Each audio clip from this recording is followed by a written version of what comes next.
And my name isn't Kathy. I'm so proud of it. I don't have to introduce myself.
Like, but we don't really have to worry about that. We live here, and now lo and behold, we have to worry about it. So that, and to that end, when you mentioned the election security piece that came out of the state, because I'm an educator too. What I love about that, I've been sending that around. So if a document is adopted and it's there and it's not used widely, I don't know how much impact it will have, but it's a good educational tool. And I've sent it around just so people know when you say election security, if you read that thing, you know what the heck goes into it. Because I could say, well, of course I care about that. But did I really know what all was involved? No. Now that we have something like that, so I've been sending it around. So I think that's the kind of stuff that we can do here. And I've appreciated meeting everybody here, and I'm happy to be a part of it. I'm Ron Widow, Julie's husband. I just came to set up. And yeah, and half the league was here early and helped set up. So there's more of everything. So if you're still hungry, go get some more. Thank you. I'll move the tour. I like the depth of research on issues, and I think the league empowers women, and I wanted to hang out with all the cool And I'm Julie Witto, and I joined, oh gosh, probably 2013, I think, due to a friend's encouragement and information, because I'd always been curious about the league. I didn't know anything about it, but I was curious, and I thought they did some really interesting things, and I wanted to be a part of it, because I've always had an interest in political things and how our government works, or sometimes it doesn't work. So being a part of the league has been really important for me. I've enjoyed it, and I will continue. And now, Janine, would you? Wait, excuse me, if I may interject here, on a related note, last Saturday, I attended the little party for Rose Takamoto. She was a member of this league until sometime before I joined. And she wanted me to extend her greetings and best wishes to League of Women Voters Greeley-Weld. And one more thing, I'm going to be taking pictures. If you don't want your picture on the website, please tell me now. Hey, Janine, I would call upon you to introduce our speaker. And How close are we? I can't get it to screen share. I mean, it's. Do you want to take a little break here? Sure. We'll make sure that our I have technology- something we could do for 2 or 3 minutes. That I don't, that If I we're don't need. interested in singing a song. Sing a song that way.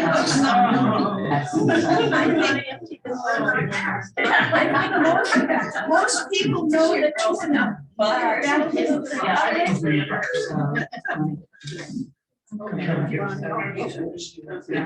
This is a suffragette song, a suffragist song. This song is associated with the Women's Convention of 1876 in Philadelphia. Left out of the main event celebrating the nation's centennial, the suffragists held their own celebration and disrupted the other event with a presentation of the Women's Declaration of Rights. So, our hearts have felt a glory. Wait a minute, let me pitch that down. Our hearts have felt a glory.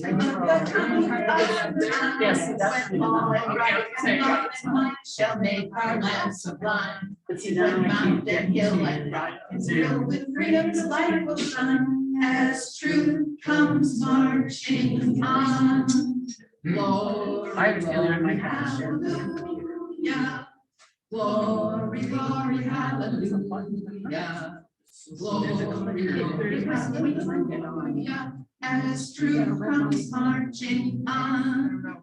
Columbia's daughters saw it when their brothers sprang to arms. They heard it in the booming of the battle's boom alarms. They read it in the shadows of the dreary nights that homes. That truth was marching on. Glory, glory, hallelujah. Glory, glory, hallelujah. Glory, glory, hallelujah. As truth comes marching on. Come on, everybody. We're here to swell the anthem that is heard across the sea. That equal rights in law and love are met for you and me. Where every law was founded on the plain of liberty, while truth came marching on. Glory, glory, hallelujah. Glory, glory, hallelujah. Glory, hallelujah. As truth comes marching on. That's what would seem like. Well, and I've used him a whole bunch of times, so I think I'm not, but I don't think I'm talking. Are you putting then on the paper? Yes. And you, I got, well, that mostly It is virtually talking is to my that. computer. yeah, it has been, and I've been serving as vice president. Right, and we But, find that directly in different. There was a vacancy, no one stepped up to me for service, and I felt so compelled. I said, this is gonna be a critical election, and since Jerry retired a couple of years ago, and the fellow they had, I always, he moved away to go be with his grandson in Oregon and Washington. The other lady is there. So I just have, I couldn't walk. I mean, I know I walked right in the right place. It's what I mean, if you're connected to the internet. That, yeah, I'm doing it. Yeah. We met with all. Are you sure you're on the HDMA one? It's kind of energized. No, see, I don't know which one we're That on. one says HDMI. Yeah, there's like a. Is it? I'm doubling up. I'm doubling up with a lot of help from my friends. And this young lady is gonna help with candidates. And I didn't read a bunch of emails. Sierra, I guess my class. Yeah, she's gonna help me. You know, she's gonna see him get from his responsibility. Leaving that time back. Setting out. Right, the HDMI has to be plugged in. So I thought we had this. I've been doing it for 3 presentations. That's boring. I'll count all these voices, just my minutes. I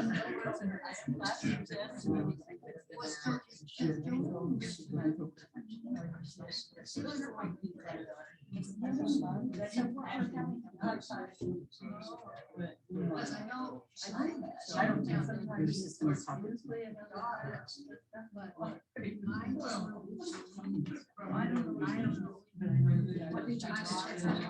I unplugged it and plugged it back in. How did you get to 3? All I did was take this cord out and put it back in. And then it popped out. So, okay, so the PC was over there. Screen share now? Those cookies will be eaten up. I don't want to take them home.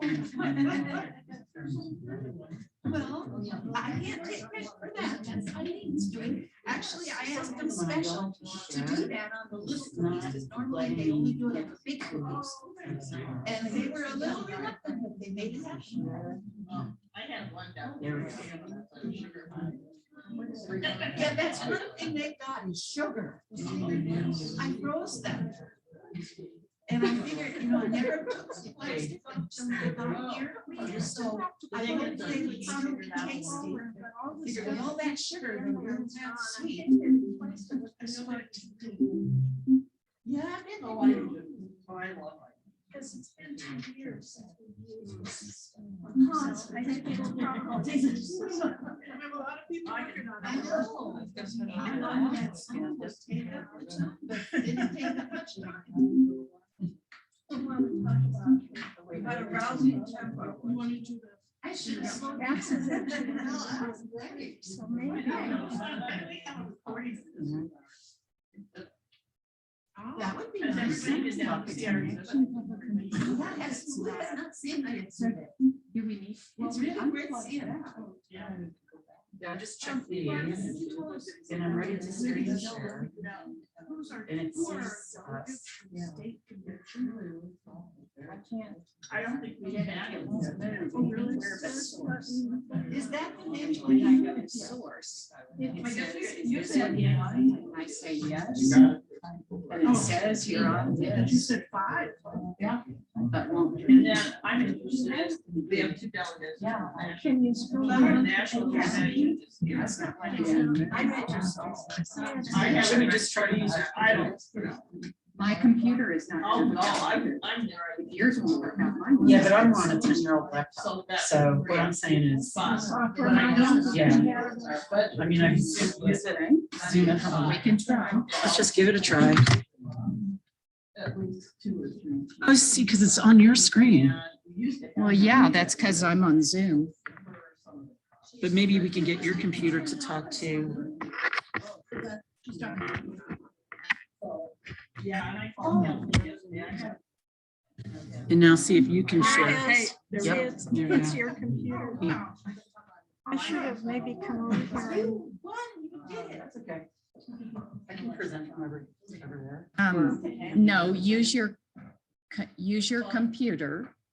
Oh, and you just, I'll just tell you when to go to the next. She's connected, yeah. Okay, so I need you to maximize. Yeah. Make it the full screen and, or share slides or.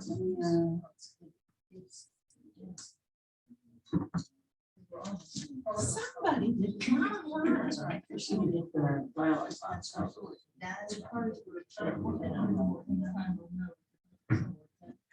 I don't know if I would bring another song. I don't know. This music to the other one that's on All the right. sheet. Close.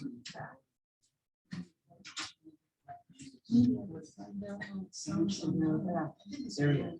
Okay. Oh, this is very exciting. It's a miracle.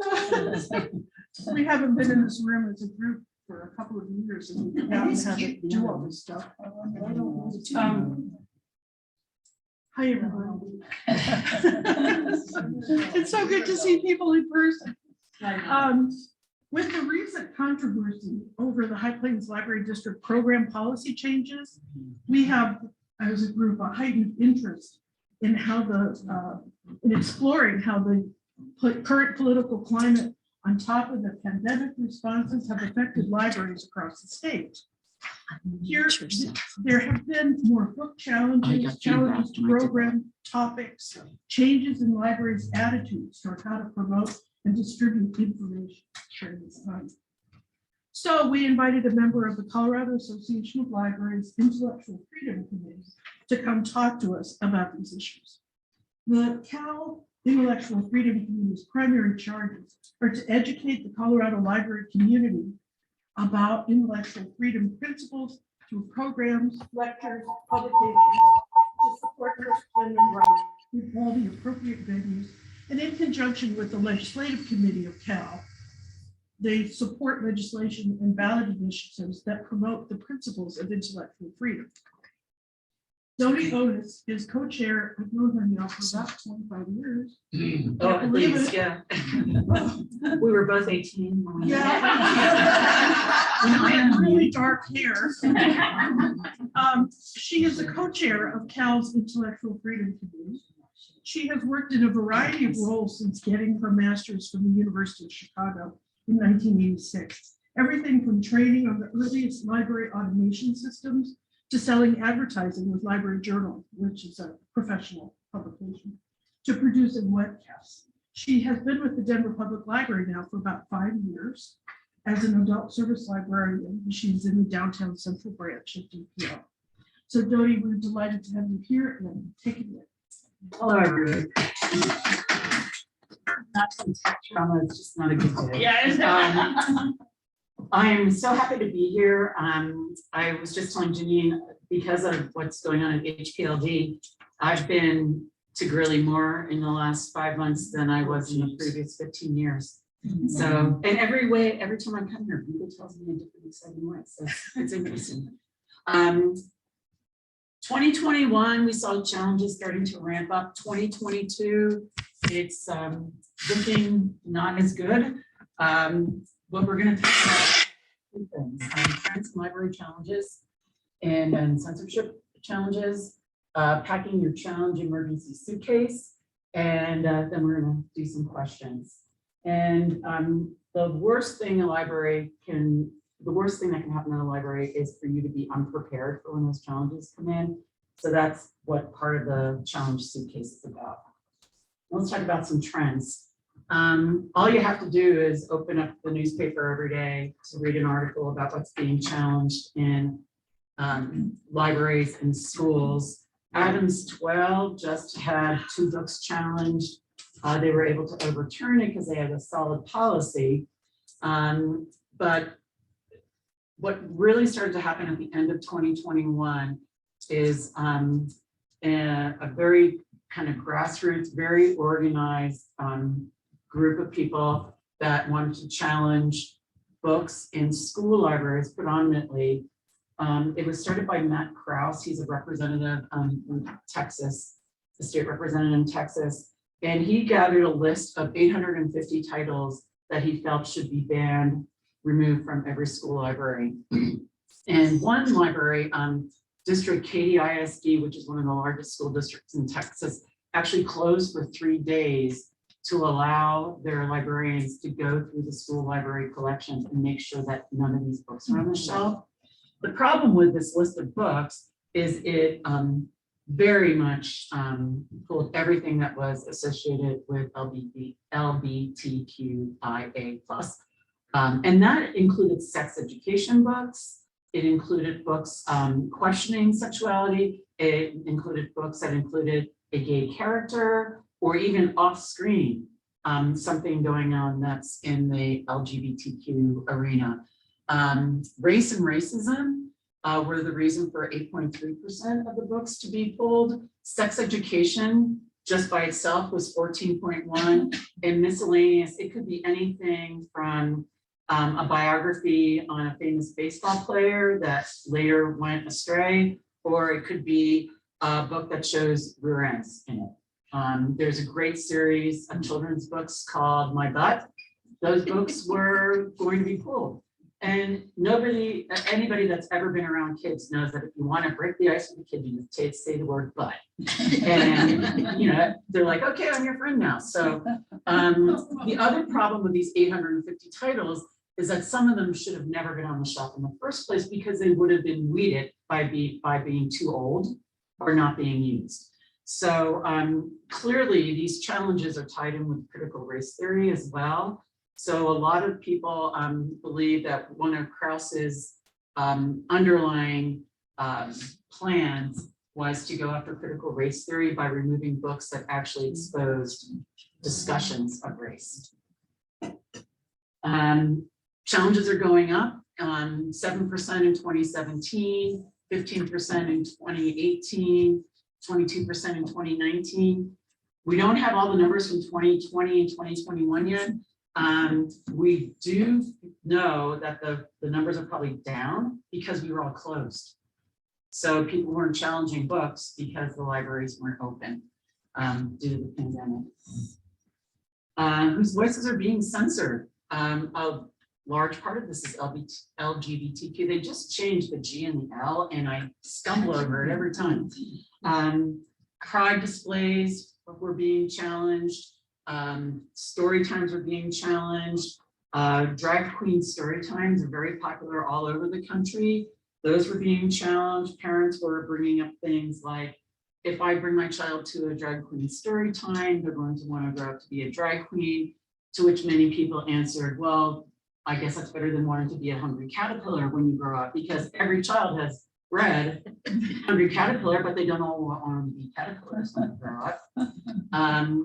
There's racial tensions in rural areas where there's not, there's small minority presence, and that challenges the titles on the shelf as well, because many districts feel that they should only buy titles that represent the people that live there.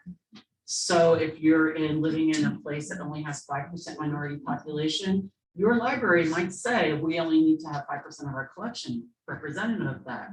That's not true. There's mirrors, there's windows, and there's doors in books. Mirrors allow you to see yourself. Windows allow you to see through and see what other people are doing, and doors allow you to enter their life. And that's why you don't want a collection that only represents your population. We've had a lot of difficulty with boards and administration in this year. A county library board met to discuss a display, and without even consulting the library's policy, they took the display down. That display was able to go back up. This is not Lafayette, Colorado, this is Lafayette, Louisiana. They took the library staff out of book challenges. So when a customer came and said, I want this book taken off the shelf, they just jumped right over policy, and the board got together and decided what it was. I don't know about all boards, but the HPLD board, there's one person on the board that has any experience in libraries. If we took a book to the HPLD board and asked them for their evaluation of it, you would get a purely unprofessional evaluation of that title. And that's why it's really important to keep library staff involved with challenges. Colorado just introduced a school transparency bill, HB 22-1066. This is happening all over the country. A similar bill has been proposed there's similar bills proposed in Texas, Virginia, Florida, Louisiana. In Colorado, Tim Geithner from El Paso, he proposed a bill that would require public and charter schools to publicly post their curriculum so that parents can decide if they want their children to be using any of the materials that are in this proposed curriculum. And in schools, teachers and school librarians do operate in loco parentis. So it's different than being in a public library. When that curriculum is decided, it's decided for all the children. Of course, a parent has the choice to remove their child from the classroom on a day that curriculum is being taught, but to put the power in the parents' hands to remove items from the curriculum is pretty dangerous territory. This is incredible to me. Up in Montana, the board, a new library board, decided that they wanted to get rid of the director because they were too progressive. And they brought in a new director who doesn't have a master's in library science. Knowing full well, this board hired this director knowing that they would lose $35,000 of Montana money because she doesn't have a library degree. She has no experience in running a library. She's a pure political appointee. And the town has been fighting it, and they're not getting anywhere. It's been very challenging for them. Recently in Colorado Springs, 3 board members were not reappointed because they were not considered conservative enough for the board by the appointing body. They replaced those 3 board members with 3 conservative board members. And just recently in the Colorado Springs Gazette, there was basically a spitting match between the current board saying we're going to run things our way and we're going to ask Focus on the Family to help us with book recommendations. And we're going to look at your databases and make sure that there's no pornography in your databases. And 3 of the current board members, plus the 3 that just left, replied back in their own way and said, the current board members said, we are going to continue to run this library as a fair and equitable place for information for everyone. We're not going to be banning books. We're going to be using the same professional resources we use. We do not need outside groups to come in and tell us what to put in the library. So keep your eyes on that. More excitement to come. A couple more challenges that were interesting. In Cody County, a magician had to cancel her shows because somebody outed her on the social media that she is transsexual. And she started to get hate mail, phone calls, emails, threats were called into the library that if you have this freak come and do a show, we're gonna do terrible things. And I just visited her website and she's not doing any more performances for the rest of 2022. And that's gotta be incredibly traumatic for this person. Her name is Oz. High Plains Library District, we talked about this a little bit before. They asked a librarian to cancel a couple programs and also rename programs because they didn't fit what the board felt was representative of High Plains. So as an example, one of the programs was a book club for teens called the Woke Book Club. It's a national book club. Libraries all over the country do it.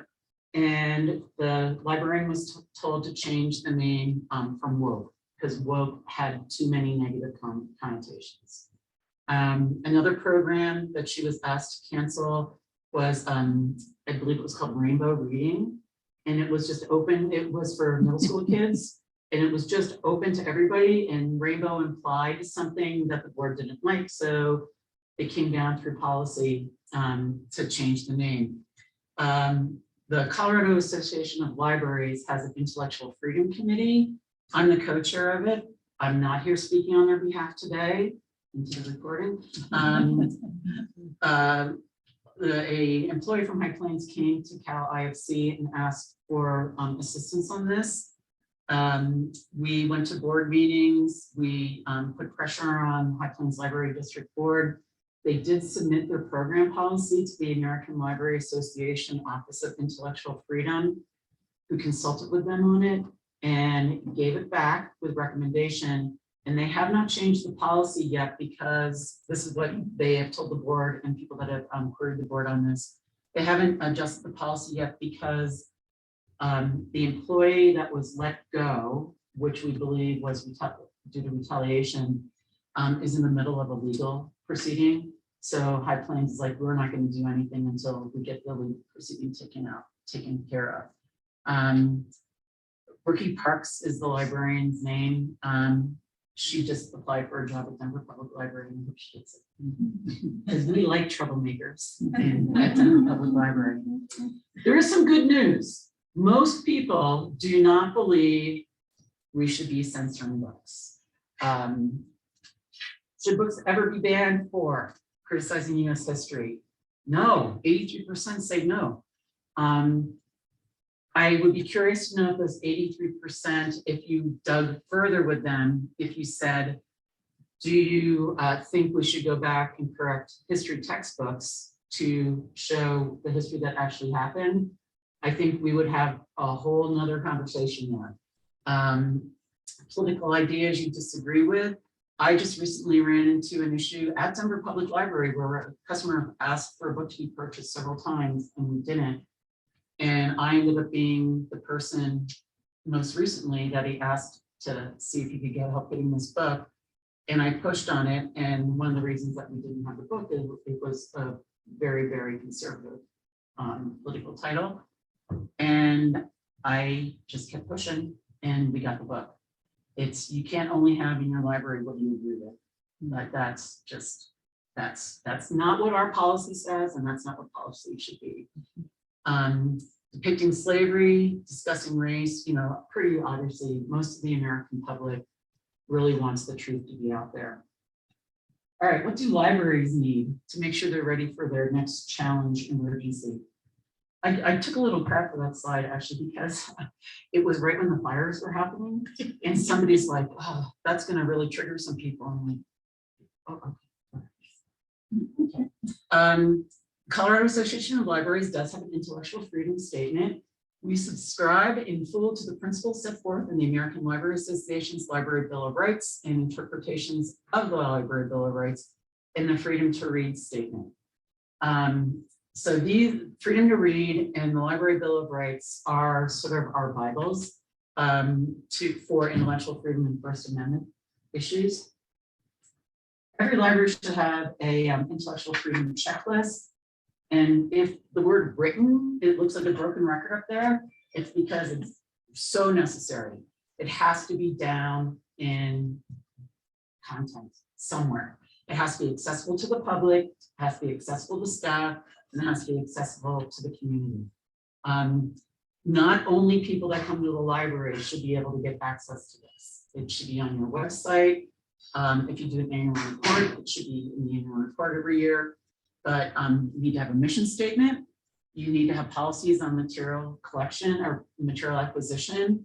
You have to have written procedures on how to handle concerns and request reconsideration of material. So reconsideration is when an individual comes into the library, they have a copy of Genderqueer in their hand, and they say, this book is pornography, you should not have this on your shelf. And at Denver Public Library, we have a little spiel that we go through with them, like, you know, do you understand have you seen our collection development policy? Do you understand that you have a choice not to check this book out? We purchase books for everyone in our community. After the spiel is done, if they're still like, I want this book gone, we have a form that we give them. They have to fill it out, give it back to us in person. We average 1 or 2 reconsideration requests a year. I believe partly that is because we make it so damn hard. We put a lot of, as my collection development people told me, friction. We want some friction. And it's like if you don't want your kid to keep asking you for a snack, you say, come back in 15 minutes and I'll get you a snack. That kind of friction is not the kind of friction you want at the front desk in a public library with the public all around. I am trying really hard to get DPL to consider having a reconsideration form that is online, and it can be used for exhibits, displays, events, staff, everything together, because we then funnel our reconsideration request to ALA and the American Library Association, and they are now collecting a reconsideration request on programs, on displays. It used to be just books, and then they added databases, and now everything is being challenged. So ALA has stepped up and said, let's make it easy for you to report your challenges. I think an online form would inform us better of how the public perceives our collection. So more to come there. What things that libraries need to do, should do, must do. Train your staff. Even if you have an online training that's a half hour and takes, they can do it once a year, make sure staff understand the principles of intellectual freedom. When I was talking to one of my colleagues about the public's right to petition the government, they said, well, that's different than asking for a book to be banned. And I'm like, no, it's not. We're a government body. It is petitioning the government. So when you stop somebody from asking for a reconsideration, you're trampling their First Amendment rights. regular training of staff. This third one, it's like a pipe dream for me, a public relations program from the library saying how we protect your intellectual freedom, how we protect your privacy. I think a lot of libraries are actually not confident in their ability to protect patron privacy because so much of our content about you all is with other people. We don't own it. It's in the cloud. It's a library system, has all your patron information. So just like anything can be hacked, that information can be hacked. Our patron privacy, like one really simple thing that every library does is the minute that you return an item, it's off your record. So even if we get petitioned by the police to release records, if that item is returned, it's no longer on your record. We also protect kids' privacy by not sharing their borrowing history with their parents. Once they turn 16, they can get a separate card from their parents. So we're trying to protect kids' privacy as well. Hopefully something that is gets ingrained with them and then carry that forward as well. I talked a little bit about a reconsideration request. It's just a formal method of asking for material to be moved. And like I said, it's now been added to displays, exhibits. Our Western History Department had a challenge on a display. It was from a Native American group because they felt that the display did not accurately depict a Native American practice and culture. It was considered. The exhibit was changed a little bit, but it stayed up. And they weren't really asking for the whole thing to be taken down. They were asking it to be more culturally appropriate. Electronic resource policy. This one is coming fast. This happened. EBSCO is a company that handles a giant database of magazines, newspapers, scholarly articles, journals, everything from Sports Illustrated to the Journal of Mitochondrial Electrolysis, whatever. You know, they have it all. About 4 years ago, a group of parents in Douglas County came after the school district and the library because they felt that the data that was in the EBSCO databases was inappropriate. One thing they cited was a Sports Illustrated swimsuit issue as being pornographic.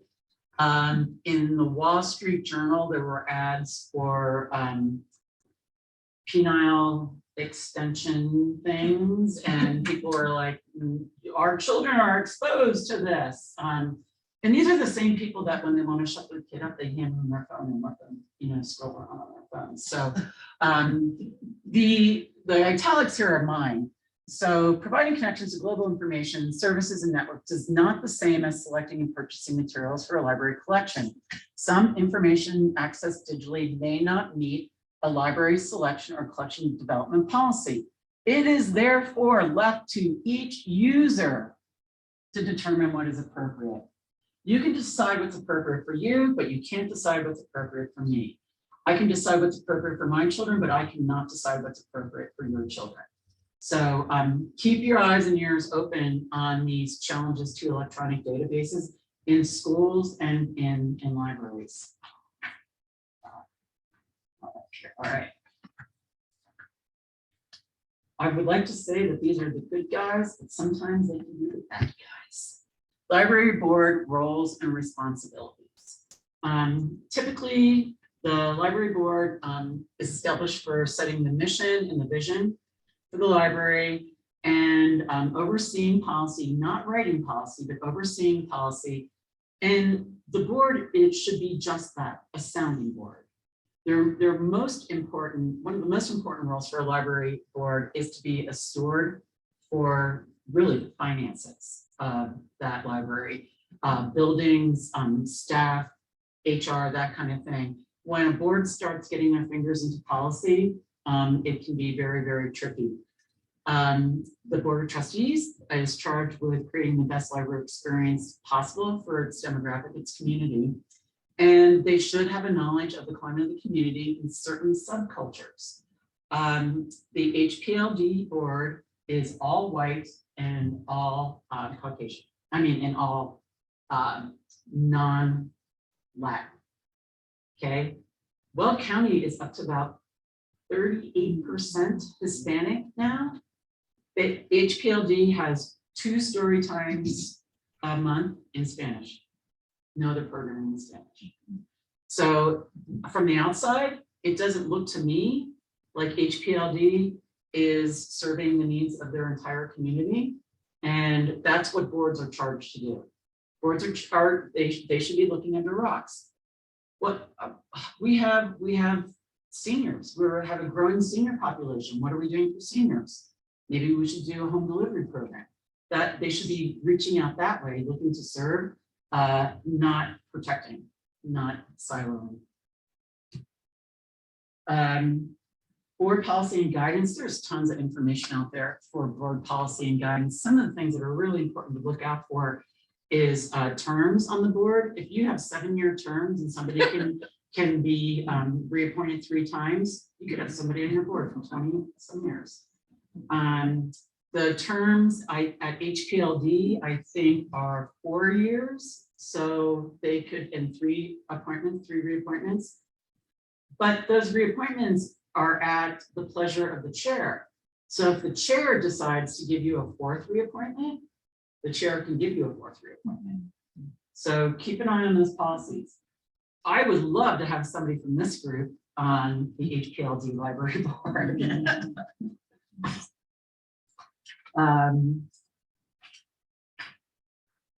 There's a lot of resources out there for libraries that are being challenged, and the one on here that's kind of in a little bit of trouble right now is the Freedom to Read Foundation, and part of that is on the question of neutrality.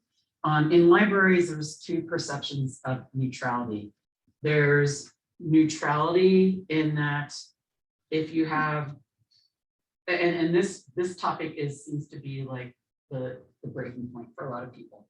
If you have books about the Holocaust happening, you also need, if they're published, if they're available, and if somebody asks for them, a book about Holocaust denial. That's true neutrality. That is, if a customer comes in and says, I don't believe the Holocaust happened, I read about this book, can you get it for me? If we can get it for them, we need to get it for them. It might be the only time that book is checked out. But if we are being truly neutral, we have to have materials from both sides of the issue. That's exactly what you guys do. You look at both sides and you evaluate. You don't say that this side doesn't exist, but you have to weigh that information. Freedom to Read has just come out and said that they cannot support that kind of neutrality. There's a librarian from Colorado named Jamie LaRue, and I practice his version of neutrality, which is you have to have everything.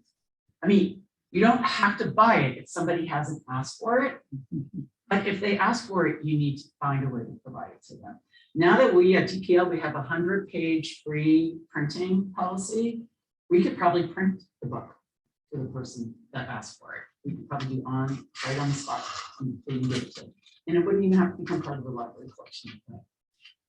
But take a look at all these. One Colorado has been very, very helpful with HPLD because they represent GLBTQ community all around Colorado. And they jumped in early with helping us rally people for High Plains Library District. All right. Here's great ways for you guys to stay informed. The National Coalition Against Censorship is becoming much more active with libraries. They used to be more involved with just like record censorship, journalism, comedy clubs, stuff like that. They're getting libraries now under their belt. People for the American Way is also another good group to keep an eye on. And Defending Rights and Dissent is another really interesting group. A couple of things coming up that I wanted to tell you about. The next High Plains Library Board meeting is Monday, May 16th at 5 at the Far Regional Library. I'm not sure where that is. Oh, okay. Okay. They move it, it moves around. It is also, you can watch it online. as well. They put a link up a few days ahead of time, and you can enter public comment online as well.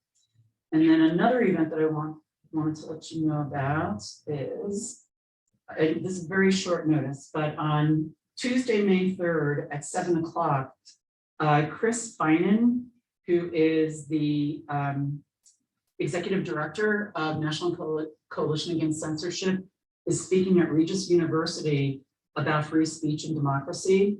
And he's being sponsored by Tattered Cover and the Book Bar. Something that's been happening in the book selling world is parallels very much what's happening in libraries. But in the book selling world, the censorship is coming from within. The Book Bar is a very nice bookstore in Denver, in a very adorable little part of Denver in the Tennessee or the Tennyson Highlands area. And Nicole Sullivan is the owner, and she's been very active in the American Booksellers Association and the Mountain Plains Independent Booksellers Association. And people came into her shop and asked for items to be ordered, and she had staff that refused to order the items for the customers. And she gave the staff a choice. You know, we're a bookstore. If the customer wants us to order something, we order it, and it's not our opinion that it's what they want. So you can order these things, or you can find another job. And 2 people opted to go find another job.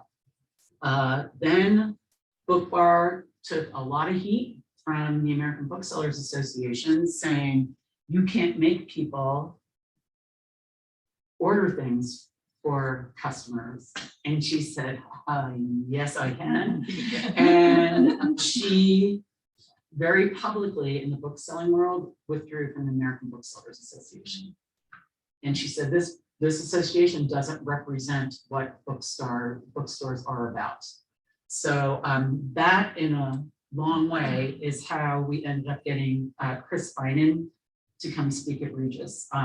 If you go to, if you want, I might be able to get it up on here, but the way I just Googled Chris Finan, Finan, Regis Democracy, and it came up in Google to get to the event.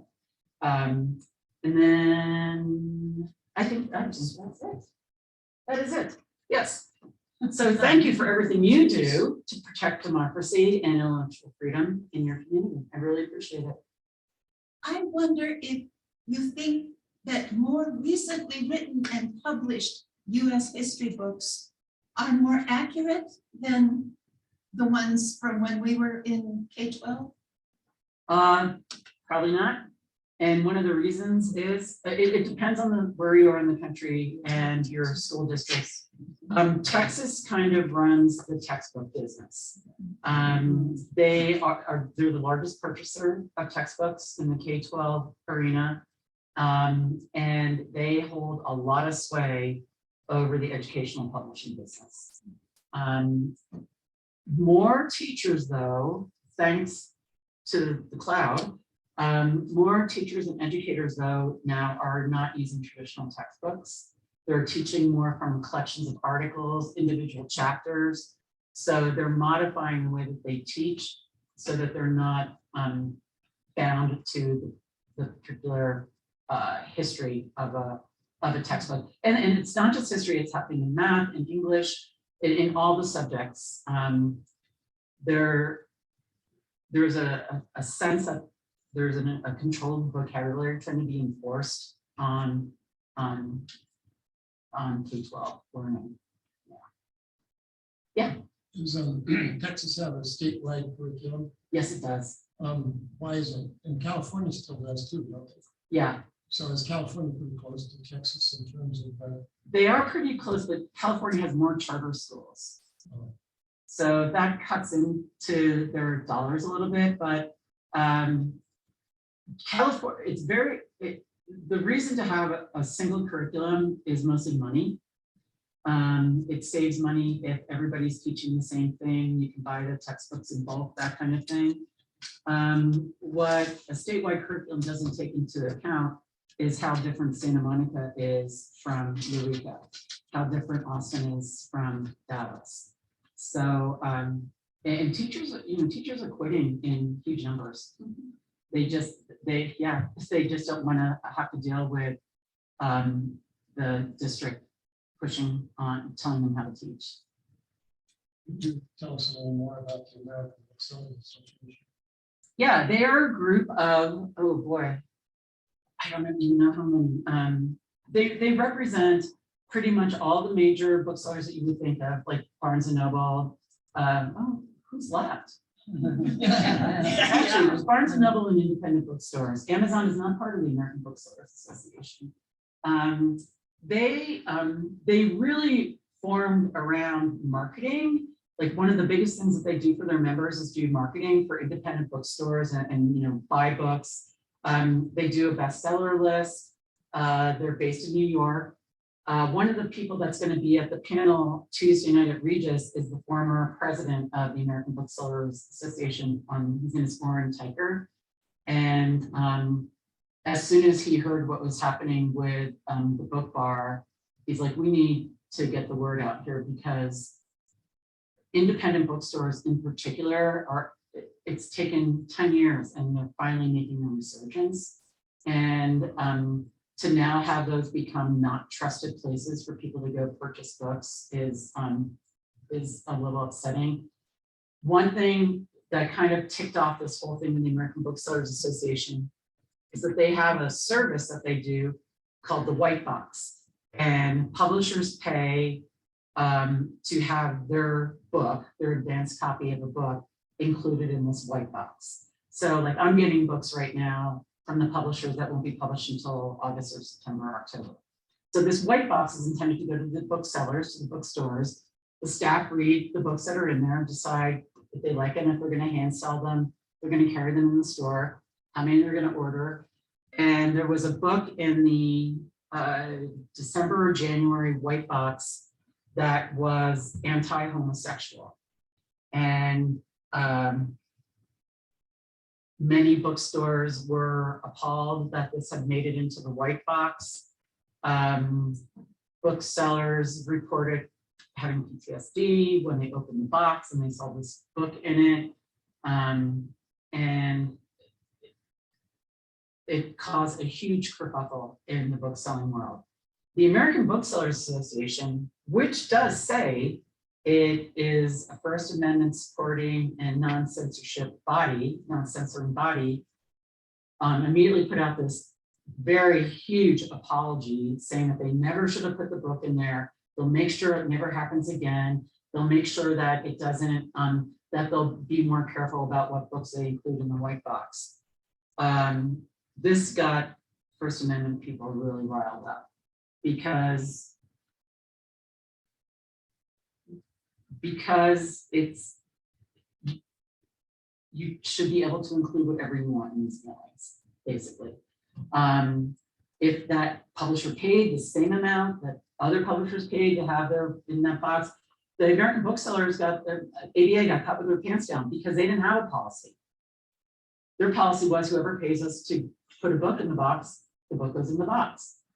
Now they're forced with having to write a policy, and they don't. A lot of the booksellers don't like how the policy is starting to look.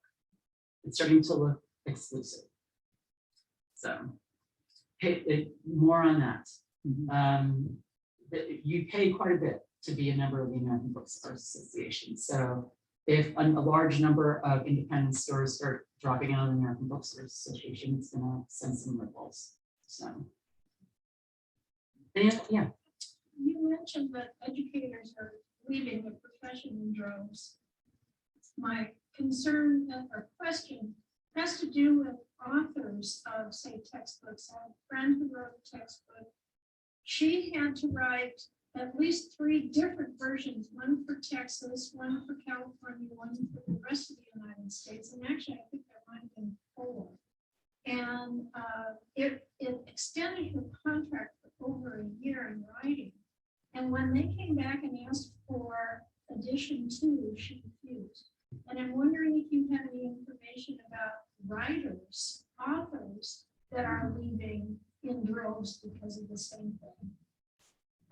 Most of the authors that I know of are digging for, I would say in the adult world, are digging their heels in and saying, you know, hell no, we're gonna just be here and just keep annoying you as much as we can. What's interesting in young adult books is that the perception of many people in the public is that every book that comes out for a young adult now has a gay character. The association, college,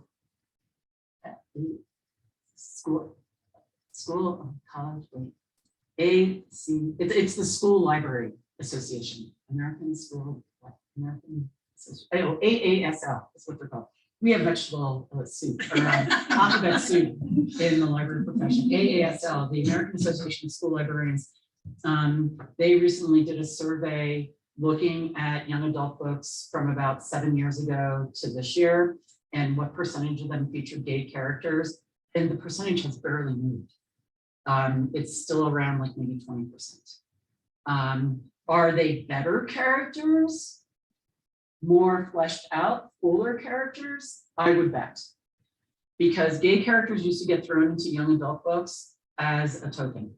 Well, we need to have a gay character. But they would be the best friend's dog sitter or something like that. But I have a feeling, I actually probably know, because I read a lot of young adult now, the young adult characterizations of gay characters are real people, not tokens. So same thing happens with race. We used to get books that would have like one black character thrown in, and there'd be no substance there. And now they're more like real characters. I read a book about 5 years ago that I was like, this author was really trying to check all the boxes. There's an Asian character, there was a black character, there was a character in a wheelchair, there was a character that was autistic, and there was a gay character. And I'm like, wow, you shot for the stars. I wish I could remember her name now. She writes a ton of military romance for adults. So she writes all these series about all the covers have men with ripped uniforms, and some of them have dogs. I think those should all be taken off the shelf. So if you can make it to the HPLD board meetings, I recently attended the commissioner, their foundation meeting. And I was somewhat appalled to find out that 2 people that are on the commission, on the foundation board, are also on the library board. To me, that seems like, because the library board petitions the foundation for money, and the foundation approves money for the library. So if you have 2 people sitting on the board that are also sitting on the foundation, and the foundation only has 5 people in the chair. So you can attend the foundation meetings online as well. And there aren't written minutes of the former meetings, but you can very painfully watch the transcription, which is horrible. Like you're like, they're not talking about donuts. All of a sudden you'll be like regular stuff and be like, and donuts are in the trunk of the car. So the transcription is not very good, but you can get what they're saying. Yeah. Well, what is your observation about the different kinds of policies you presented to us, and whether or not the High Plains Library District Board has some of those things in place? The problem with High Plains policy really is about who gets to decide. So there's a line in their policy, in their program policy, that says something about not intentionally introducing inflammatory or controversial topics. The problem is who gets to decide. Who gets to decide what's controversial? Who gets to decide what is going to be polarizing? And isn't that why libraries exist? So that discussion of everything is there. Reforma, which is the wing of the American Library Association that focuses on services to Spanish-speaking people. One, Reforma put out a statement to the High Plains Library District Board as well. And one of the examples that the president of Reforma put out is, couldn't somebody say if High Plains offered a program on how to pay your taxes, tax help, and they did it in Spanish, there could be somebody that says you can't do that in Spanish because you're not doing it in English also. There could be, you could have a very simple program on, well, another controversy at High Plains is that they're open on Martin Luther King Day, and staff are not supposed to take the day off. So I was at the board meeting when they were talking about the terrific outreach that they did on Martin Luther King Day, and two Spanish-speaking staff went to 3 or 4 parks around the city and gave out like bottles of water and food, and they, I think, all added up all day. They interacted with like 25 people. Somebody could see that as being intentionally inflammatory. Like, why are you going to the parks? How come you didn't come to my place? How come you're giving away water to homeless people? So without any backbone, without any guide to interpreting what is inflammatory, what is controversial, that's the problem with most policies, is that there's no responsibility tied to it.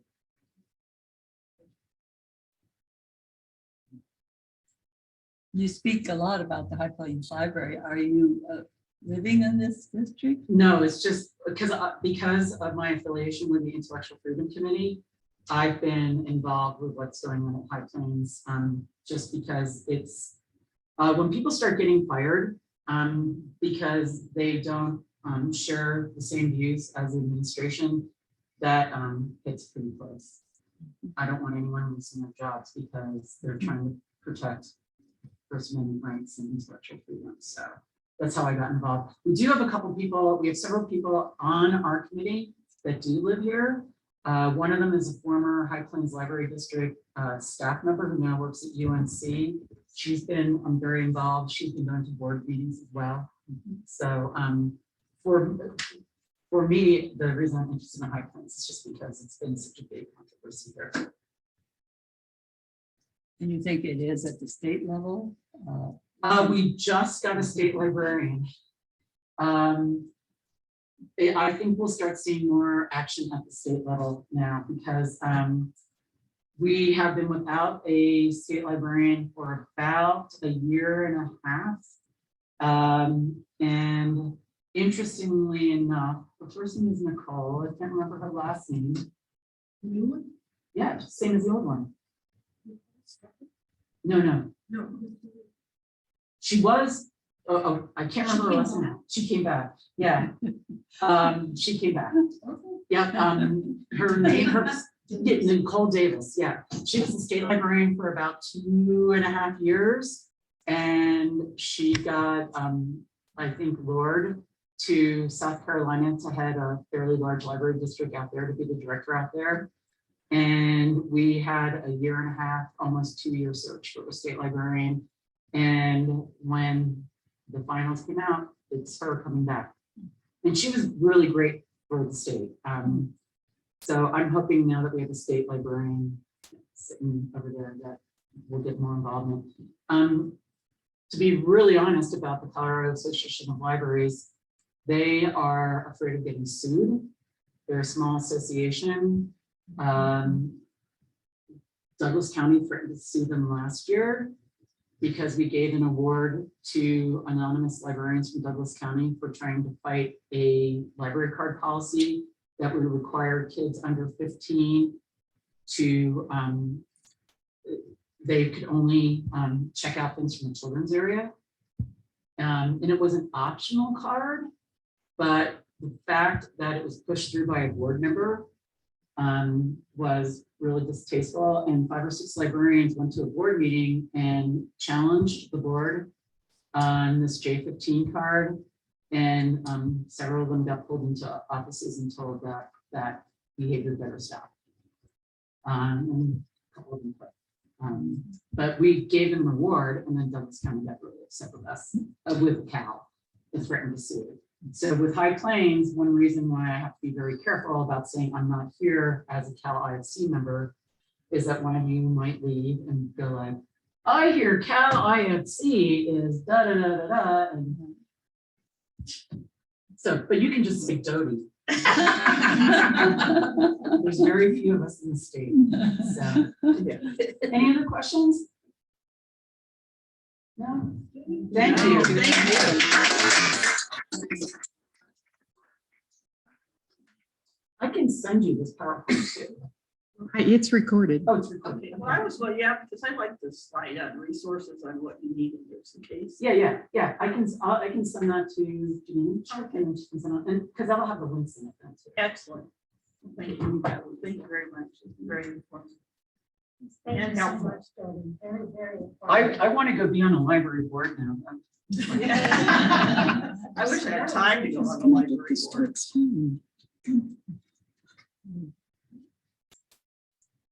Thank you so much, and thank you for coming all the I way. get it. We gotta get her to unplug. That's what she just did. I know she didn't. Wonderful, wonderful presentation. I think we all learned quite good. Light a fire. So, in the essence of time, we're going to go ahead and move along to our business meeting. Camera to be off. Yeah. But I couldn't figure out how to do it. You have to do it from her PC. Got it. For our first item on our business meeting, Jessica will present the annual minutes from our 2021 meeting.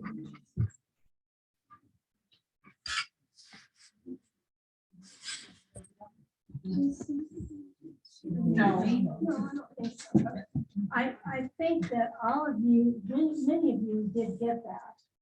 And I don't know if anyone had any corrections or additions to those minutes from last year. Last year, of course, our meeting was virtual. I just want to make a comment. I think I was one of the ones on the reading committee. Usually we have a reading committee we appoint that reviews the minutes and make sure that everything is included and is accurate. So for the past few years, it seems like we haven't been putting information about the overall treasurer's report in our minutes. So thankfully, Jessica helped. I don't know, Bonnie and Jessica rounded all that information up and included it. So we'll keep that information as we go on from here on out, that for past minutes in the past few years, we haven't been doing catch up in these minutes. More of the next one. And I have an additional copy if anybody would like to review the minutes. But at this point, if there are no additions or corrections, I request a motion to approve the minutes as presented. I so move. Is there a second? Second. All those in favor of approval of minutes from 2021 and will meeting, please raise your hand. Motion carries. Thank you. Can we say thank you to Jessica? Absolutely. When she sends those out, when we're not gonna be practice like, sometimes I'll say. Honest to goodness, so thank you. I know she's Really welcome. for me, she's my memory because I make a hard job. Mine is too, so I'll just do my own thing. And she doesn't show well. But I need to be reminded what I said when I was there. Exactly. She doesn't. And Bonnie, the treasurer's report. So I think everybody's seen the treasurer's report. So there are a couple of things that I just want everybody to be aware of. One, there's some changes from what you have in front of you. We got a grant from the League of Women Voters of Colorado. for $500. So that will show up in the grants section. Okay, and then we spent it on our owl, which we're trying out this morning for the first time, and we're learning. So the owl cost us $1,000. The grant was for 500, so we matched 500 to be able to do that. But what it will enable us to do is hybrid meetings. So some people in person, some people can sit at home and watch and hear. And you'll be able to go see it. Like today's meeting will be recorded and put on the calendar, the website calendar. And so you'll be able to go back and watch all our messing up with the owl. The other thing I want to make you aware of is that this year we changed the way dues will be paid to national and state. So the new website that we joined, Club Express, will now withdraw national and state payments as you renew, which is nice because then we don't have to do quite so much bookkeeping as we always have, and that will be really nice. The problem is we end up paying, we have in the past paid a year later than like we paid for 2021 in October of 2022. We will still do that this year, but we will also be paying the current years as you re-up your membership. So we are probably going to go in the hole this year by at least $1,000 on the paper. So when you look at it next year, you'll go, oh, wow, that was a bad year. Well, it was just a transition, and you just need to be aware of that. And I think the same thing is going to happen next year because we'll be paying PMP for 2022 and 2021 within the budget. So it just won't look very good. It's what I'm trying to get across. And I want you to know that up front so that you're not shocked when you see those numbers.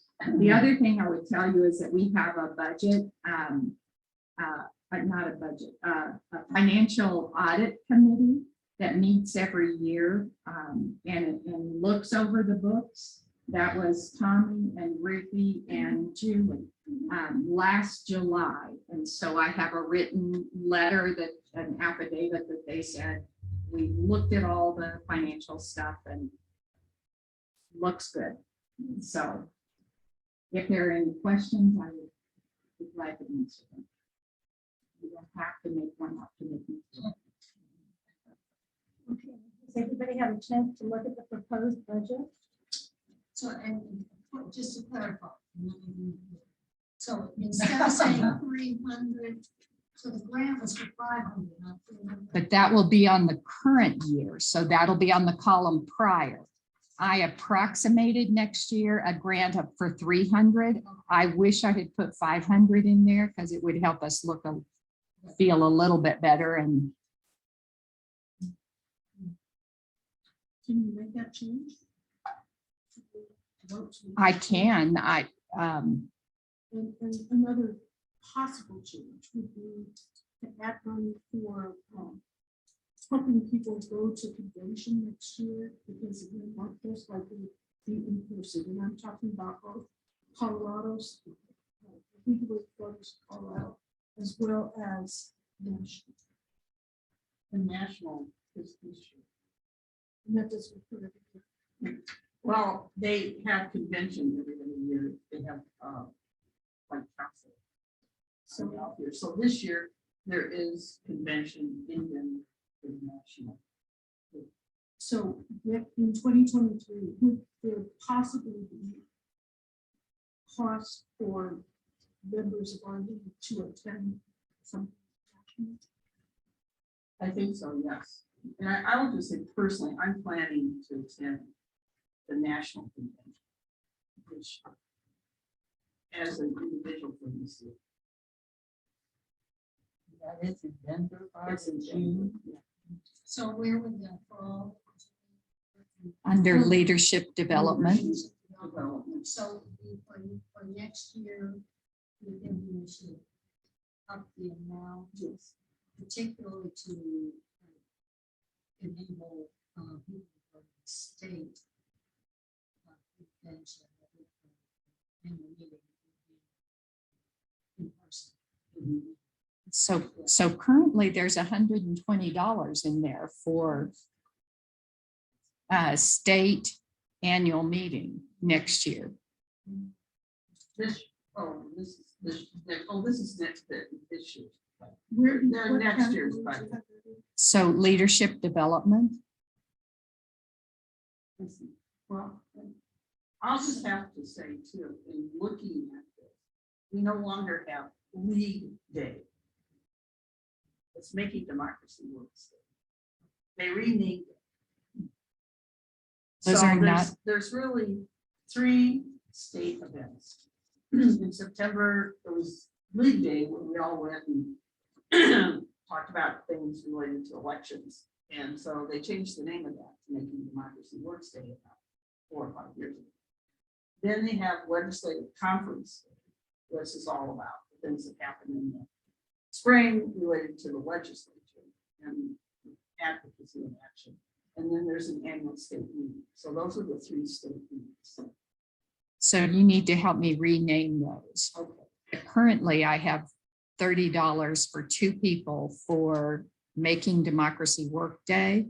And I've got $30 for 2 people on what should be, say, Legislative Day, Legislative Conference. Okay. Times 3. And right now, it's $10 this year. Oh, next year, I'm sorry. I can't do this. So what is proposed then for the amount? What amount would you propose? I don't know. Development. 45. It was 65. Was it 65? Okay. People complain. Right, and I will say, because of kind of the timeout we've had in the last few years, we haven't been spending the money at the state level for the state meetings. So there's some money there we haven't been spending. So I would think that we try to keep it at $45 to $50. I I do too. Okay, so I'm, But I don't know about so that's going to make the leadership development $270. And I can change the grant amount to 500 if you want. I think you should. Okay. Yeah. Okay. That said, we need to have a motion to approve the proposed budget as amended. I move to approve the budget as amended. Is there a second? Second. It's been moved and seconded to approve the proposed budget with the addition of $50 or no, $200 for the grant. And how much for the leadership development? To increase it by $30. Okay, increase that by $30. All those in favor? Any opposed? The motion carries. And following those 2 items, the minutes and the finance, the proposed budget, I need to have volunteers for a committee to review the annual meeting minutes from this meeting prior to next year's annual meeting. So I need somebody to help review those minutes that Jessica's taking right now. Are there any volunteers? I'll help with Sandy. We usually have 2, don't we? 2. Thank you very much. I should say that I volunteered before, but I've never been contacted. So I'll try it again. So that just entails reviewing the minutes prior to them being presented, voted on at the annual meeting. The other one is we do need volunteers for the internal financial audit that's coming up in July. And Bonnie, you had 3 last year. Is that sufficient? Or Mhm. 2? Actually, 3 is just exactly right. Okay. You like to have at least one be from general membership rather than leadership council, right? Personally, I would love for 2 people to be from general membership and 1 from leadership council. Leadership council reviews everything I do on a monthly basis. It seems wise to have people that are not on leadership council, but 1 at least, And it only takes a few hours, usually in the morning. a couple of hours does it. Any takers? I continue, but we want people not on. You're okay. leadership council. Tommy? So we need a 3rd. Kathy Owens, would you be willing to take part in the financial audit? Sure. Okay. Thank you. Awesome.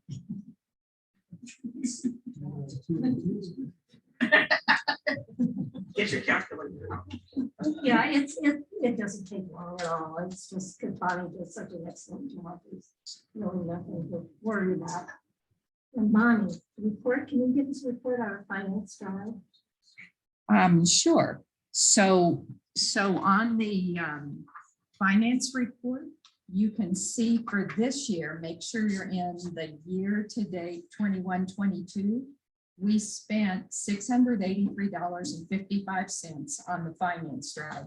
That's postage, copies, envelopes, letterheads, thank you notes, all of that kind of stuff. And then up at the top, if you look at contributions, you can see that $2,383.67 is what's been contributed so far this year.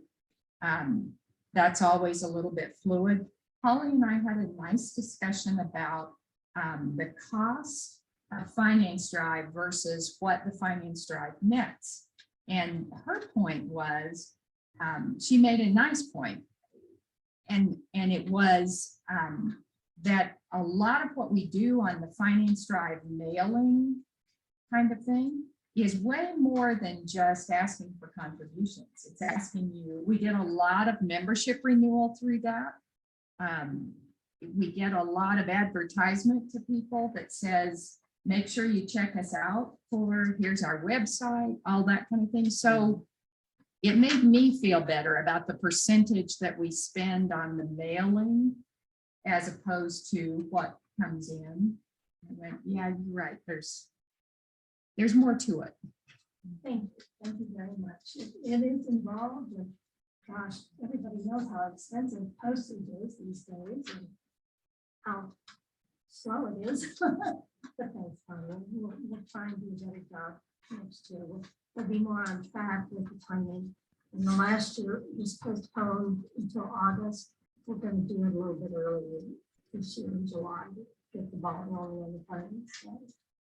Kathleen, would you like to read to the group about the proposed programs for 22, 23? I don't like meetings with my husband, but that said, maybe just reviewing what this is a proposal that the board is making to the membership for our focus next year. We have 3 areas.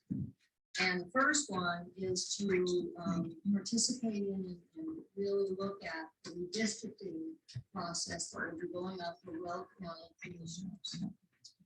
So that's one. And the second is to continue to develop our observer corps program by training observers, regular observation of elected boards and councils. And then we listed really what are the main ones that we usually observe.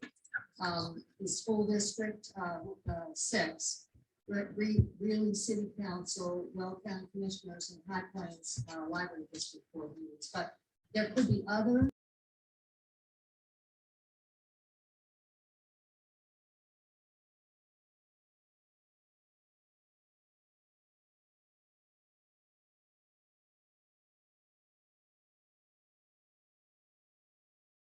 Yes, yes, definitely. Yes. So that's the second one, the observation process.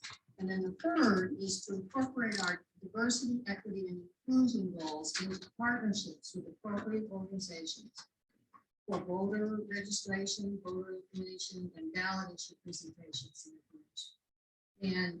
And just for your information, in case you see the word JEDI, J-E-D-I, the state has changed the what is it now? Justice, equity, diversity, and inclusion. They just changed the order of DEI. Right. Because they added justice, and now it's Right. just to make it cute little So it doesn't have anything to do with space travel. It's catchy though. It is. And I kind of like having justice. Jedi, former Jedi. All right, so anyway, we wanted to continue to do some of the things that we've done before and to try to be more effective in terms of reaching out to others in our community. So do you have any questions or?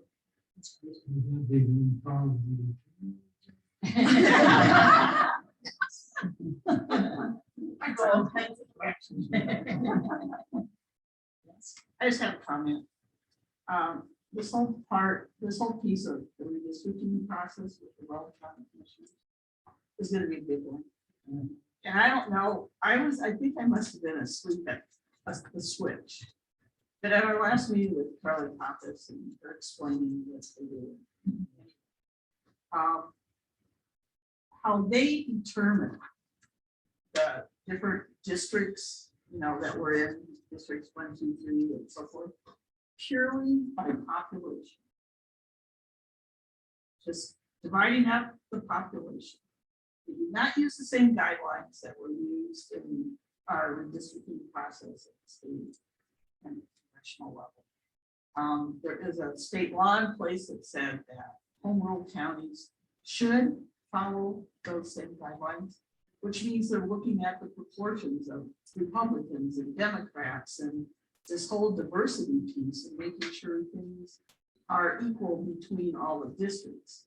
And if you're just drawing lines based on how many people are in each one of them and not looking at that component, then we're ignoring the Jedi piece, but also the legal process of how those districts should be configured and drawn. So we're gonna have a challenge ahead of us.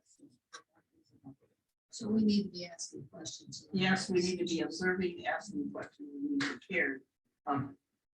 This process can't stay the same if we want it to.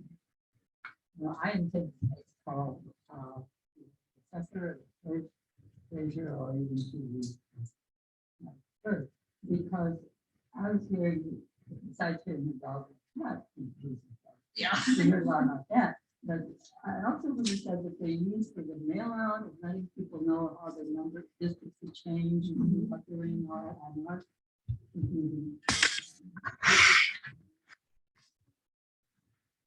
The county treasurer's schedules. I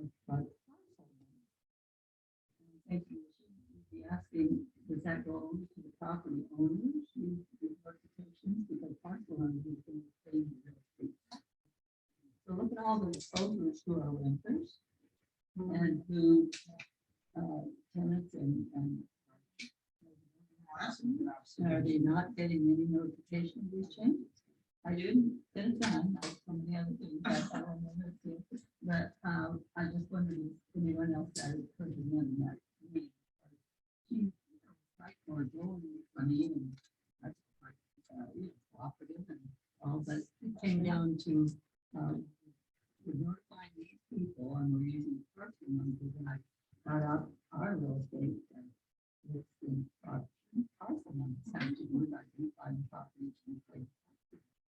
So that's one that should be pursued. Yeah, I would have thought they would have been mailing out that directly. Did you ever get your letter? No, I never did, and I'm even on the board. And I called to find out about that, and she said to make sure that the state this. And then she said that she thought the state didn't have any liquor, so it's gonna come down to whether or not I go back. And if I don't get a ballot, I know where to go, but still, if I don't get one, there are gonna be a lot of people out there. So it is an issue, that's a good point. All the students that.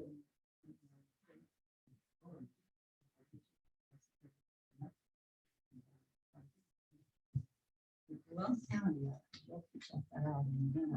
Well, let's put that on our list too, but there's several things coming up that we're really gonna have to keep our eye on around this voting business. I just can't even tell you, wake up every day and there's something new happening across the state with it, and including the whole Secretary of State.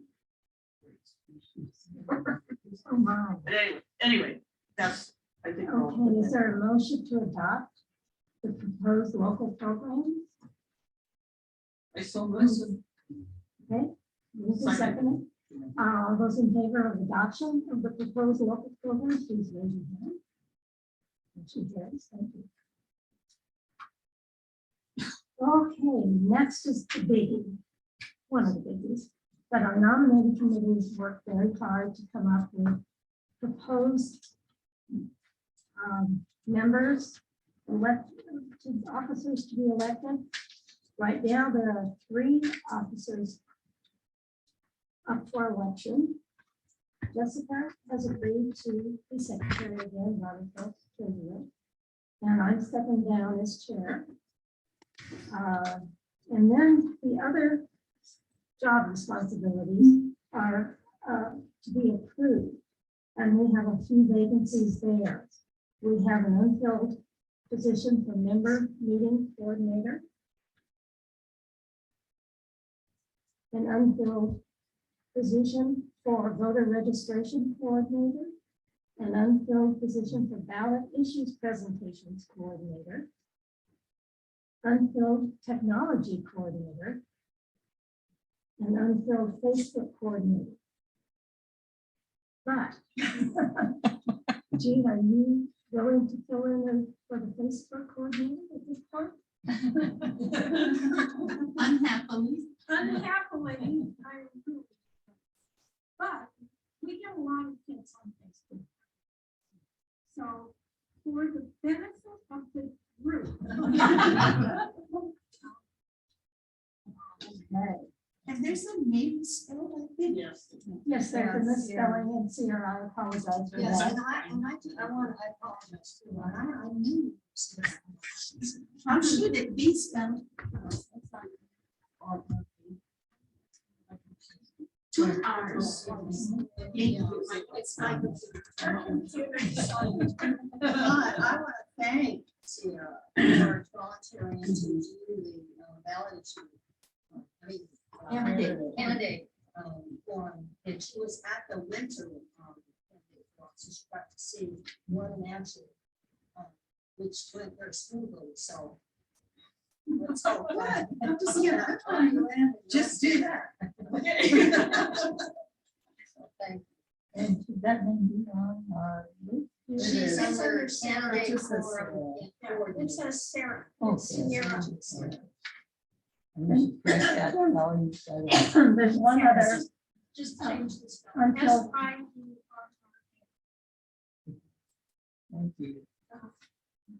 There's the League of Women Voters Colorado State Liaison, which generally has been the chair in the past, but that one also goes unfilled.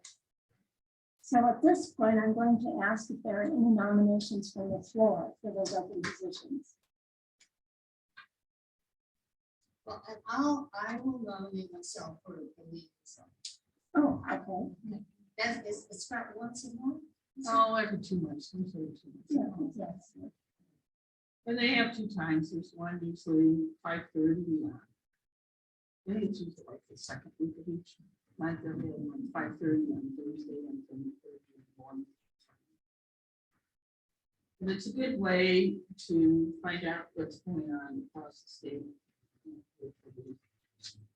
And with Janine Reed leaving, she's been our technical guru for ever since all this started. And we're gonna miss you. But I don't know if anybody else is up for that position at the moment. Or- but lovely.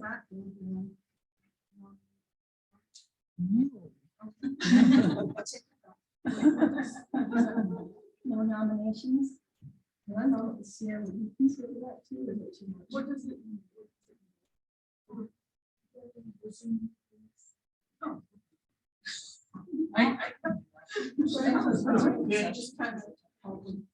Yeah, see, when you're from, you just go over there and fix that. and you do Right. that. So- There you go. That's a profession. That involves the owl too, then? Yes. The one I'm struggling with today. She's not home. You seem to have a magic touch. Well, that's good. That's awesome. And nobody wants to be chair, huh? Well, that's, the chair is at one critical one, and we have had this happen to us several years ago. And we appointed and created this triangle. It really is better to have 1%. And Sandy, did you consider that even?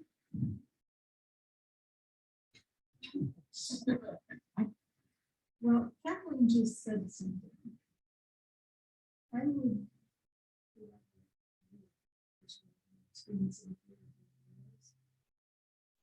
Oh. Okay, so, yeah, you're asking, no. Asking for help, support, coordination. Right. I'm confused. Oh, I see, yeah. So you co-chairs. Right, yes. I can do that. Kathleen be chair? Sure. Yeah, So we have Sandy and Kathleen as co-chairs. okay. Is that what you meant, Sandy? Or did you mean you'd be chair if she would be the state liaison? You do it together. Okay. And she do this. Right. But I think, I think you can be a spokesperson. So, you know, as. But I'll be. I'll be so. So you'll have to get together and decide who does what and when, and maybe you trade off. Yeah. Right.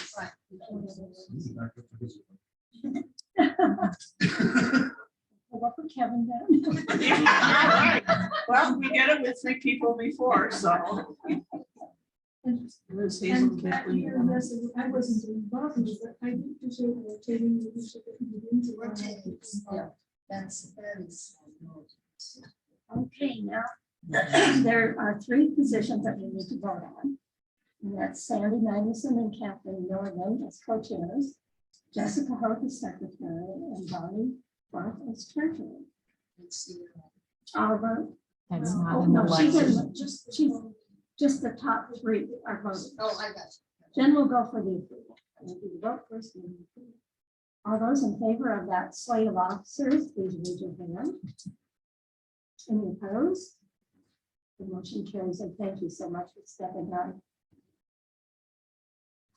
Now, council members, these are members also of the Leadership Council, and we are to approve them. And I have decided to step in as Action and Advocacy Coordinator. Our winner is Voter Services Coordinator. Sierra Reese is Candidate Forum Coordinator. Jessica, Vote 411, Michelle is the sixth great job with that. It's an interesting process, that Vote 411. Public Relations Coordinator, Ruthie Rockwell. Voter Editor, Kathleen Milligan. Fundraising Development Coordinator, Holly Darby. Technology Coordinator, Sierra Reese. Webmaster, Jean Whitman. Facebook Coordinator, Jean Whitman, much to her chagrin. And Kathy Heiss, Membership Coordinator. Sandy Magnuson, are you still willing to do the observer? Or, and then Kathleen Milligan will be the Legal and Voters Colorado state liaison. All those in favor of approving that list of Where did didn't see her as volunteer for technology? Did you read that? I'm sorry, I don't have a paper in front of me and I Oh, yeah, missed, yeah. it didn't, Yeah, I have her down. okay, okay. So we do need to approve the slate of council members as presented to you. All those in favor? Do we have two slates on there yet? Yeah, let's I'll go ahead just, and approve this one, please. All those in favor of approval? Any opposed? Okay. The current slate of council members has been approved, and we do still have unfilled positions. Member meeting coordinator is unfilled. it's not membership. Not membership. it's Member meeting coordinator is someone that helps, is like set up the meetings, like here. Call the, the grief center and set up the date and the time and make arrangements. Yeah. Voter registration coordinator is unfilled. That person probably worked directly with Barb. Ballot issue presentations coordinator, and if anybody has some questions about what these particular jobs entail, I think Barbie's going to research. And it does, and coordinator doesn't mean doing it. Just going to get. Yeah. Same with, the candidate form. Not necessarily knowing. Right, and I'll just, with the ballot issue coordinator thing, people just email me messages. I mean, I'm on somebody's list. And they say, we need somebody out at, Bonnell to do ballot pages. Well, what I need is someone to follow up with that person and say, well, what date and time, and then we can work. It's a coordination job with myself and the Kathleen and the people who do those, and say, well, we'll find somebody who can do the ballot issue present this time. It's short term. It's just during elections, and so is the voter service coordinator. And the same thing, we just work in collaboration with each other, but it's really helpful for me. So I'm not like trying to set up the ballot issues, the candidate forms, and the voter service activities. Somebody's kind of following up with a question. Or if we say we want to do a voter registration thing, going forth down at the park, we're doing those kinds of communications. So I would say, if you know of someone, either a new big member or a long time, who says, oh, I think voter registration is so important. That's the time. Right. Say, oh, great. So right now, we only have 3 unfilled. That's pretty good. Member meeting coordinator, voter registration coordinator, and ballot issue presentation coordinator. And the council can approve those, filling those positions in the meantime. If people come up and someone's interested, and they are short term, they're in the election season. Why does the Facebook have a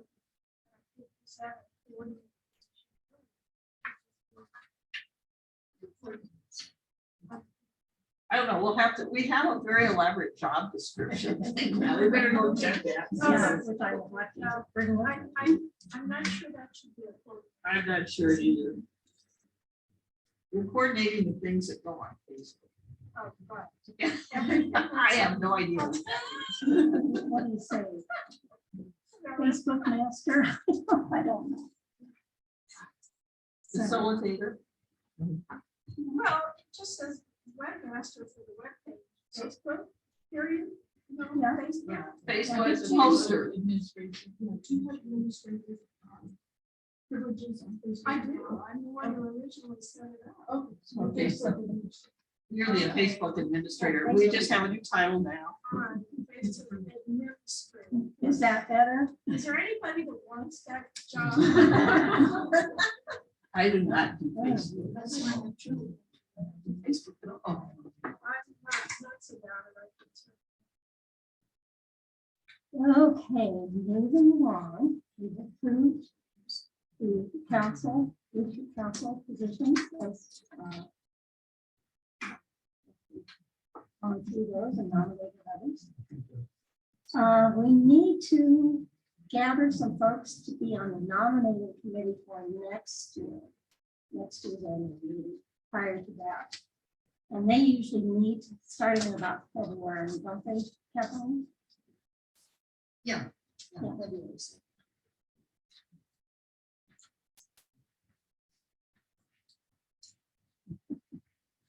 Oh, okay. Short term. Yeah, I can work on the nominating committee. But I'll need help. I can help you with that. Okay. He's very good. She's Short term. experienced. We probably need one more, but we could work on that a little later on in the year. if you want. One to the last item. Okay, we have Janine. Kathleen, I think you're up next. Is this for the last item? Okay, but I wanted to see about people who wanted to be delegates to state. Oh, no, let's wait until this is over. Okay. All right. I didn't know. I didn't want to- Yeah. Closer to. Okay, well, I plan it. So don't trip.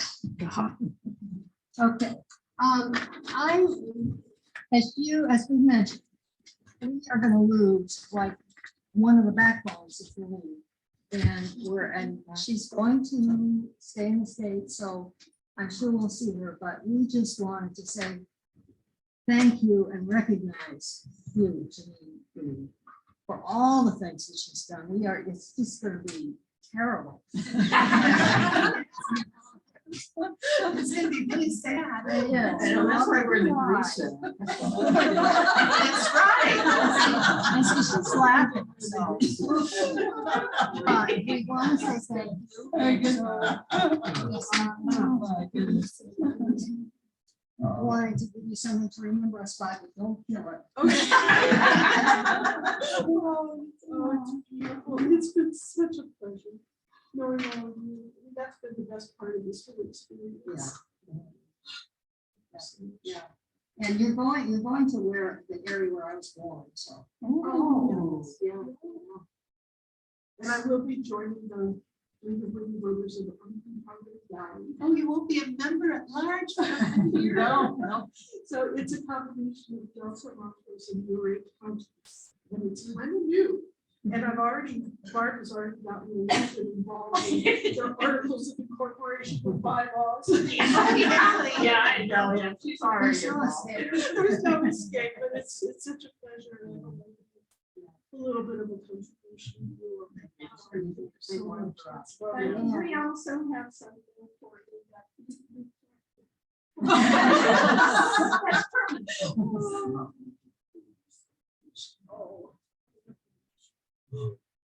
Thank you. This is really lovely. Especially. Yes, Oh, wow. Oh. I did. Yes, you did. I don't want the technology coordinator.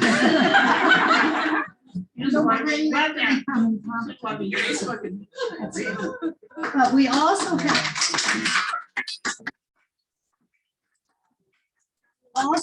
One other recognition that we want to make, and that is to our outgoing chair.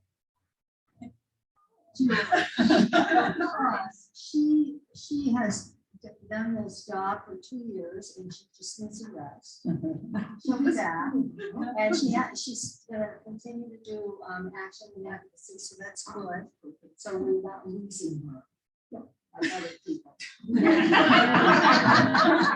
But they see very like things.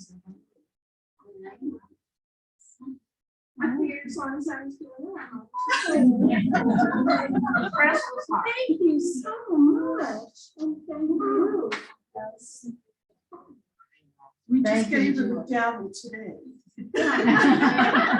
I have another one. Pass it on, you're gonna have to break it too. Oh, yeah. No, I got a second one in my garage. So.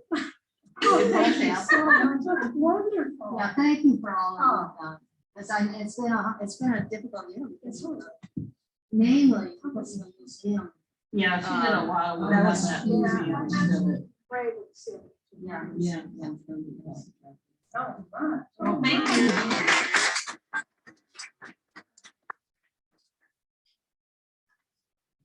We're gonna give them both a trip. Yeah.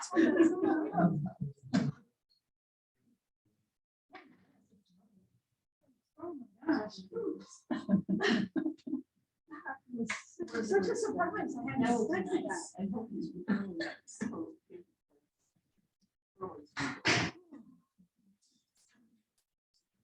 Okay, Barb, you had something? Oh, I was just gonna mention that usually it's on the agenda to get delegates to go to the annual meeting.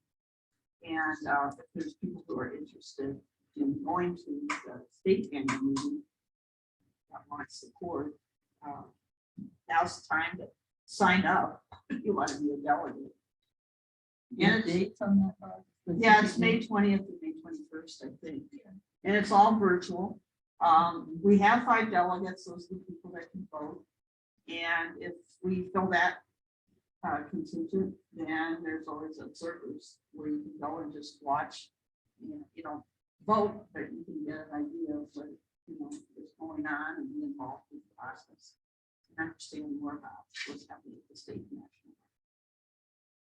And it's $10 a person, and it's virtual this year.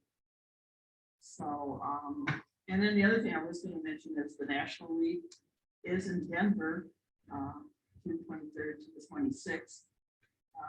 The registration is a little bit more pricey there. It's $475, but they have it. You can go virtually too for $300 bonus. Anyway, and we have 2 delegates, and I personally will be going and attending the national one. I am going to become the director of voter service at the state level. They really needed someone to step in there that had some experience and background. And I think it's very important, especially in the next couple of years with our elections coming up. We have someone in that position to keep an eye on things. So I hadn't planned on doing that, actually. But I'm not going to be a delegate from the state necessarily.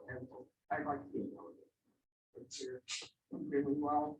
Our national security position was not adopted as concurrence items. So we're doing a lot of lobbying on the floor to see that it can get on. And so it's really important that we have a delegation that's there to support that position internationally. It's not going where right. Or when you say we have 5 delegates for state and we have 2 for national, does that mean we're authorized that many and we've really identified them? Or just they're authorized, they're not all identified? That's how many our league gets. Authorized. They're authorized. We can choose who we want. Well, I'm We're already eligible. Okay. I signed up too. I have it. Well, I'll be there as a board member. They don't let you out. Yeah. Now, all the meetings, Barb, that you attend with the state, are any of those virtual or are they all in person? Oh, they've all been virtual because of, thankfully, or I'd be burning a lot of gas. I think that would make it very more convenient. It has really, it's really helped, I think, at the state level, this whole virtual conferencing, because people have been able to, when they had ordinarily, they have to travel. And I hope they will. Our state president lives in Cortez, and we've worked together for 2 years, and I've never met her in person. We know each other really well. Wonderful. Yeah, that, I just wanted to, if there's people, let us know, because we'll feel like we'll have a meeting in May too. So. Okay. Another announcement on May 12th, an updated discussion about affordable housing in Greeley. Ruthie, can you give us a little bit of preview for that? Well, For May? Yeah, we have a panel arranged where, I hope it'll be like the one that that Claremont County had at their meeting last month, Kathleen? Or the one or was it earlier in April? No, we're almost. It's almost May. Okay. Claremont County had one where they weren't fussy about timing everybody. If somebody had something to say, they could keep on saying it. We have on our panel, City of Greeley, Economic, Health, and Housing. We have Heather Balzer, Resiliency Officer for the city. We have Greeley Family House, Nancy Rehagen, the Director. We have Habitat for Humanity, Sherry Whit Brown, if I get that right, Director, or I think Executive Director. And United Way, Weld County. Oh, I lost that name from my front of my brain. And as the facilitator, we have Deb Debutis. Debutis? Debuti? I have so much trouble. Debuti? Beautiful. Yeah. Okay.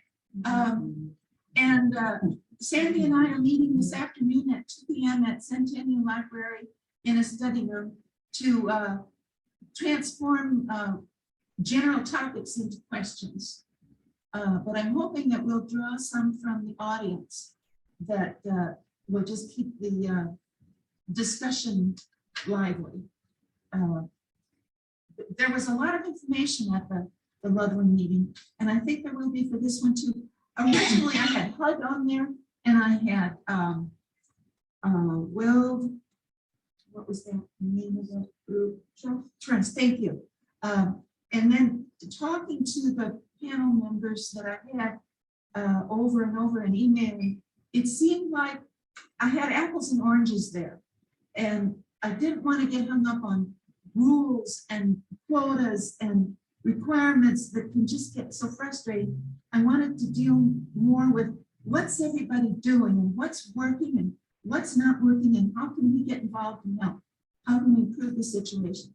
So that's where I'm aiming, even though I know we aren't going to come up with the solution to the problem completely.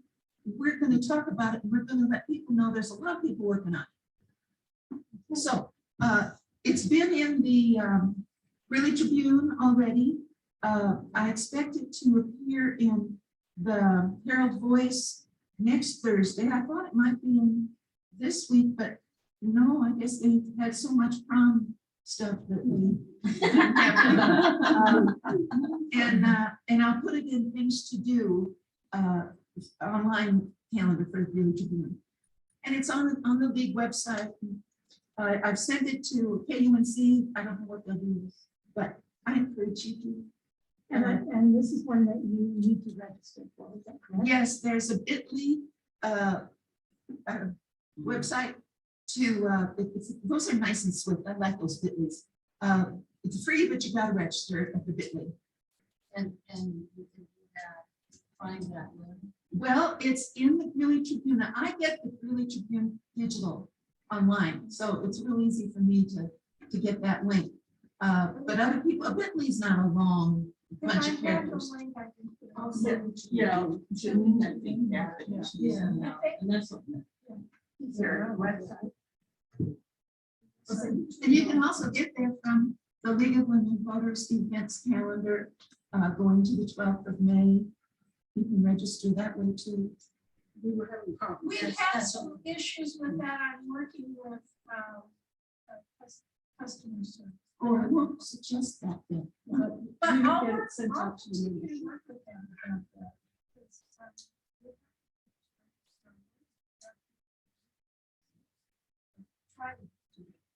I'd like to say a word of thanks on behalf of the league to Ruthie, because she gets these items of interest out in several other groups that we cross paths in, and I think it's something that goes on quietly and There be those emails that I blind copy everybody from World Air and Water.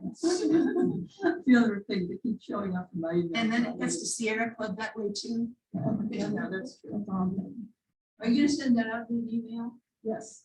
Okay. Okay, we mentioned a little bit about our exhibit at the Greeley History Museum, and that is still in place through September 3rd of this year. So if you have out-of-town visitors coming to Greeley just for fun, that'd be an interesting place to take them. Because they're, in addition to our exhibit, the city of Greeley is always wonderful and a lot to learn about Greeley. And it's really we'll be hosting a potluck on July 12th, is that right? No. Oh, 20-something. Okay. July 20-something. Picnic, the 23rd, Saturday, the 23rd of July. Do we know where? Sanborn. It's Sanborn. Okay, I have it somewhere in there. You started. So anyway, looking forward to the fall. We'll be busy. It'll be a busy time. And Jessica will be putting things on Vote 411. And somebody has a pink sticky note underneath their chair to win this.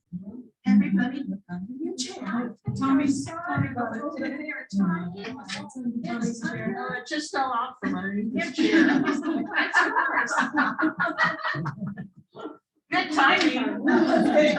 You'd have to look under. Deal. This goes on the front, it's a magnetic sign. Remind people vote 411 for all the local election information. Yeah, big refrigerator. Yeah, over One that. color's red and the other is blue. So that'll work. That's coordination. Are we getting better responses from candidates on the vote for one? Yes, Jessica, I don't know what. you got.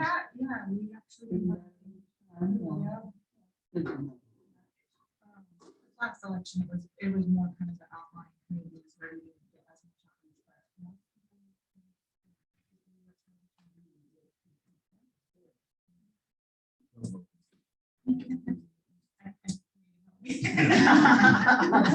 I just wanted to hand the papers. Call these people. Okay, all right. Way to go. And Sandy, you want to keep the vases, but the flowers too, or Somebody would like flowers to take home, or you can take the vases and give them back to somebody. And thank you for getting. Yeah, thank you. Very pretty. Just nice. And also, spring touch. I'd like to thank Sandy. She prepared a little something. Oh, that's for us, right. but Yes. We felt like we ran out of time. It's another time. And she, okay. yes, unfortunately, and here we are, it's not even noon. And I think unless there are any other comments, concerns, anything that you think we can do better, or we should pay more attention to, please let us know, any of us on the council. Thank you all for giving up your Saturday morning to come and sit through a meeting, but we have a lot of information and wonderful food, so thank you all. Good meeting.